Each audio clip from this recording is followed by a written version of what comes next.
Hello guys, Adrian here from AppSeed. Thanks for watching. So in this video I will present the latest updates of Django Material Kit, the premium version. The product has been recently updated to support social authentication for GitHub and Twitter, extended user profiles, and also self-deletion option for registered users.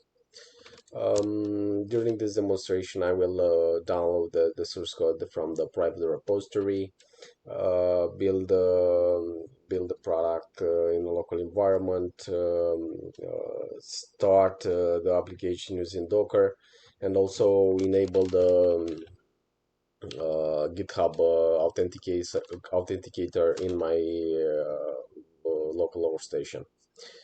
So in case you have a license, a company license, you should have access to the private repository. In case you just own a basic license, you have access to the zip archive. It's basically the same thing. I will download the zip archive as just to simulate the purchase project. Once you have the zip, you need to extract it on your system.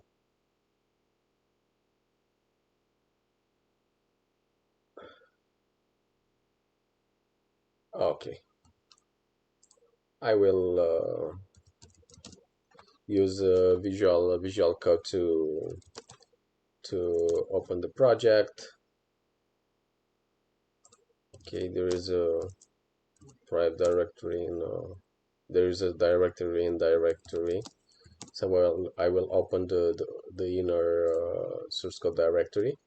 So these are the sources of the product. Once you're in and your environment has Docker and Python, probably the most easier way to start a product is to follow up the Docker setup as presented on the README. Basically, you need to unzip the sources and execute a single line of code in the root of the project. During this command, the Docker pulls the modules, set up the database for us, running the usual migration steps, and we expose this application on to be used in the browser. Now we need to wait a little bit because this phase depends on your internet connection speed. But if you have an average connection, the setup should finish in less than 1 minute.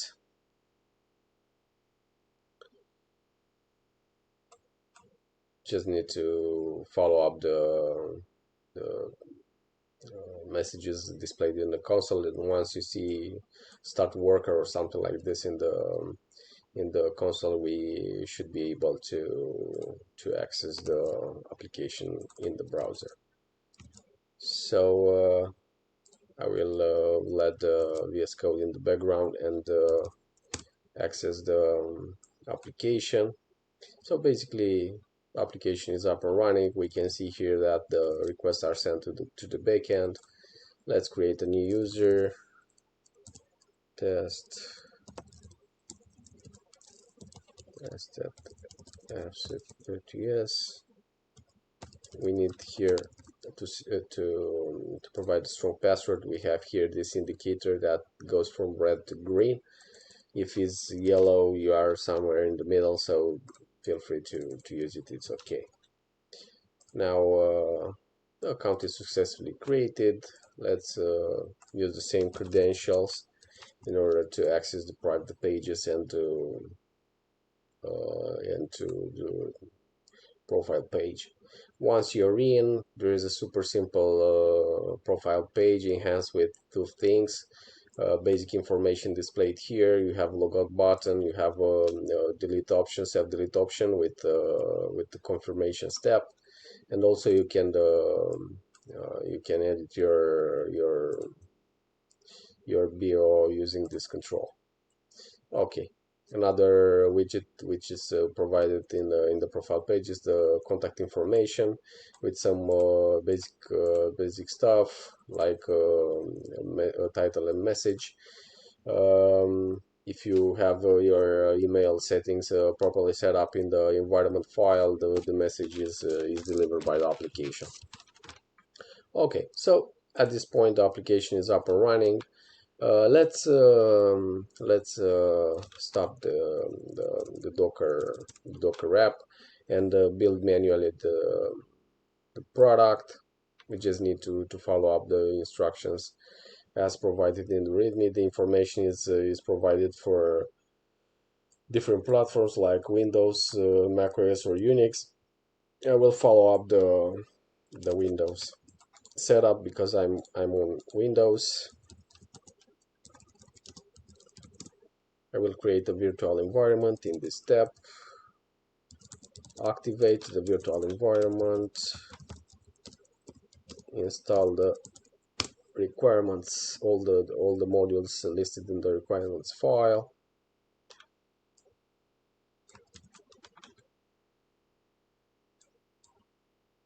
And all other steps that are already automatized by the Docker setup.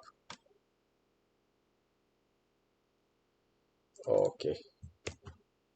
Now I'm running the migration. We can see in the console that the custom user is created, which is basically the extended profile of the Django user model. Let's migrate the database. By default, the application uses SQLite persistence, but once you define in the environment file the MySQL driver and all the credentials like database, password, and host and port, the application automatically switches to use it. Okay, let's create also super user.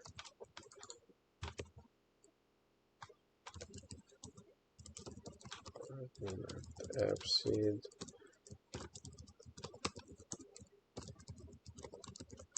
Now the super user is successfully created. So we have two choices to run the server. Sorry, to run the server. We can use the traditional run server command to start a non-HTTPS connection. We have here the server. Let's use the credentials provided for super user. We're in.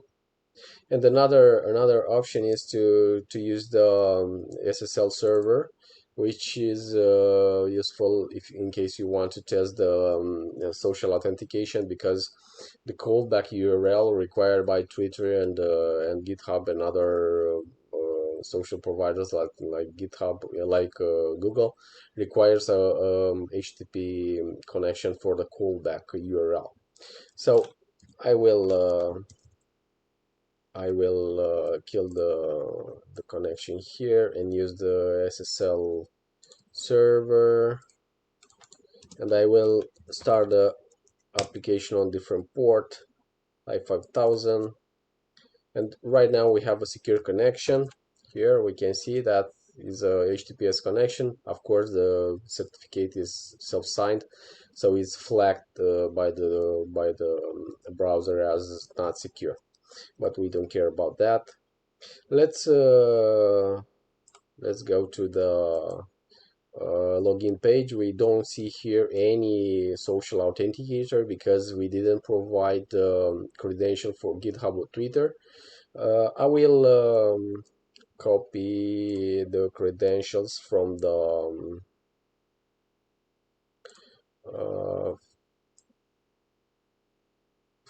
development version that I'm using locally,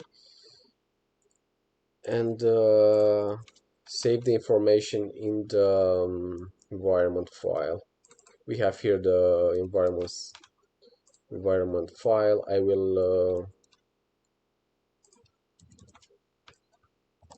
I will create a new copy here and specify the GitHub credentials. Okay. That's cool. Let's start again the application and see what's the effect in the UI. If we go here to the sign in page, now at this moment we will see the a visible social authenticator for GitHub, because we've put in the environment file the GitHub ID and GitHub secrets. The same thing is can be done for Twitter. If you specify the secrets here, the application detects it and will exposes automatically the social authenticator. So right now the application is up and running. I'm authenticated on GitHub with our official account, the app generator. So I'm just clicking on the item, and the application should create the account automatically. If we go to the profile page, I can see that is my ID, app generator, and also we have a prefix that informs you the social account you're using. In this case is GitHub. How the credentials can be pulled from GitHub. You need to access your account. Here is the click on the settings. You go here in the development settings. You have a dedicated section here of the authenticator apps, and click on new application. You need to fill all the required information. And once the application is registered, you have access to the client ID and the client secret, which is generated by GitHub. So guys, thanks for watching. In case you are using the product and need assistance, just chat with us. Access the support page here, which is available on AppSeed. Send us an email. Chat with us on Discord. We are there almost 24/7. In case you don't have a license and also need more information just to understand if the product is the right choice for you, talk with us. We are responding to all emails. Also, the live demo is updated with the latest evolution of the product. You can play with it. There are some default users here. This is the profile of the super user, which is basically the same thing as the common user. So there is no big difference. So guys, thanks for watching. Adrian here from AppSeed. Let us know what you think, and feel free to suggest modules to be added to this product, just to make it more useful for the community. Thanks again for watching. I wish you all a super day. Bye guys.